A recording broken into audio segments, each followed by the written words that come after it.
Namaskar, my dear friends. Let us talk about the schematic that we have been discussing about Lattice Semiconductor FPGA, and we will be talking about CrossLink-NX family FPGA.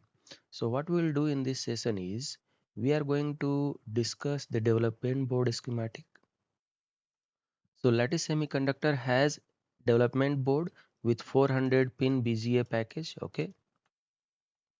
And in that there are several, like parameters or several peripherals have been developed, and it is very nice to have an understanding to start your FPGA circuit design techniques for any other like devices that is there from Lattice Semiconductor.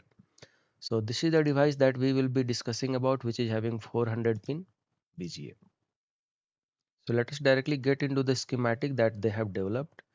So as you can see, we have the like title page, and in that this is the part number that they have considered with commercial temperature grade, okay? And you can see we have block diagram, USB interface, we have camera interface as well, that is D5. Then the best part is they have Raspberry Pi and user IO interface as well. Then they have SerDes, and then we have switches, FMC controls.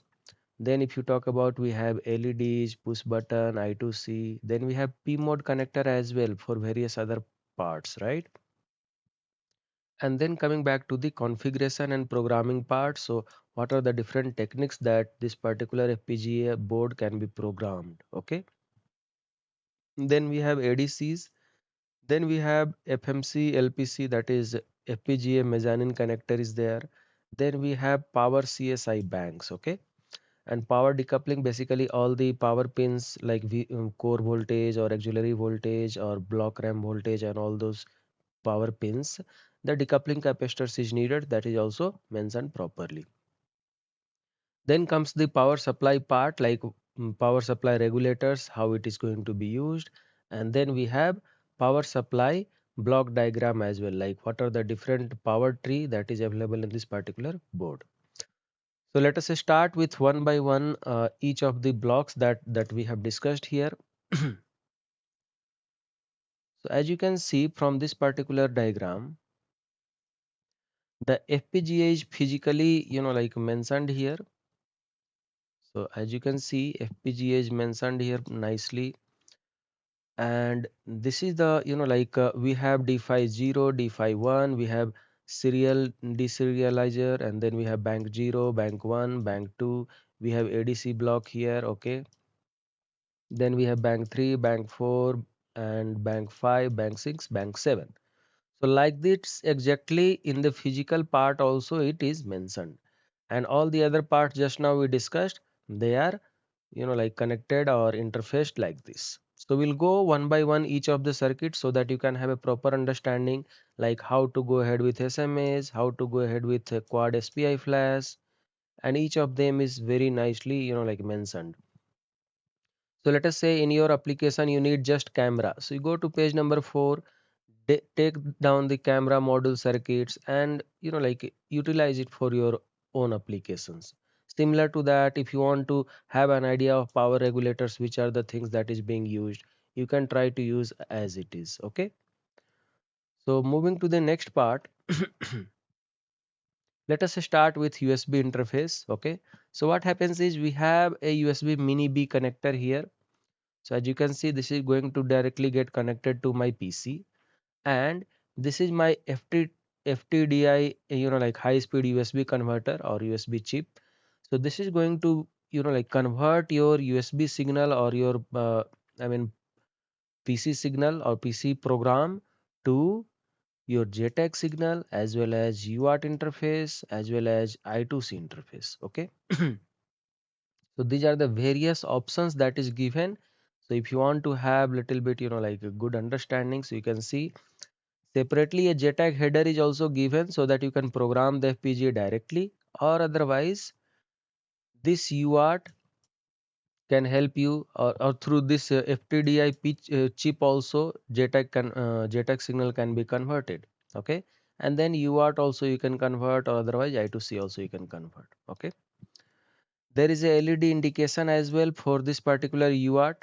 whether it is active or not active, so that also can be done. Now, how to do this particular design? This is the best part, like FT2232H. So, like many of the application circuit, people utilize this particular IC for various applications. Very nicely, you can see this particular chip has been designed 3.3 volt power supply for this particular voltage PLL, then voltage PHY with proper ferrite bit connections. Okay, and the decoupling capacitors is given here 4.7 microfarad and zero point 0.1 microfarad. Similar to that, power supply, like this is the main power supply, VCC IO power supply, and that is also decoupled with required number of capacitors. Okay, so their total number 4. So 4 capacitors are there here plus one bulk capacitor. So this is how the design proceeds. Moving to the next part, we have regulator input voltage and regulator output voltage. So all these things are also there here. You can see here. And then we have reset jumper as well. So if you want, you can, like reset like hardwired reset is there. So if you want, you can reset it by connecting the jumper. Okay. And then this is my reference voltage pin, which is 1.8 volt, right? Coming back to the other part, you can see we have one EEPROM device which is connected directly to the this particular memory interface to store the data or to store the data that is needed. Okay. Then as you already like know that there is a USB mini part, so this is the one which is going to be used to connect to your PC. So you connect to your PC to program the FPGA. Coming down, if we can see, we have a 5-volt bus that is there, which is actually like uh, actually ESD protected. So this is the ESD device that is used. So you can see we have 5-volt bus here that is going to get connected to my USB mini, and this is going to get like ESD protected by this particular device with positive line and negative line. That is DP plus is plus and DM is data minus. Okay.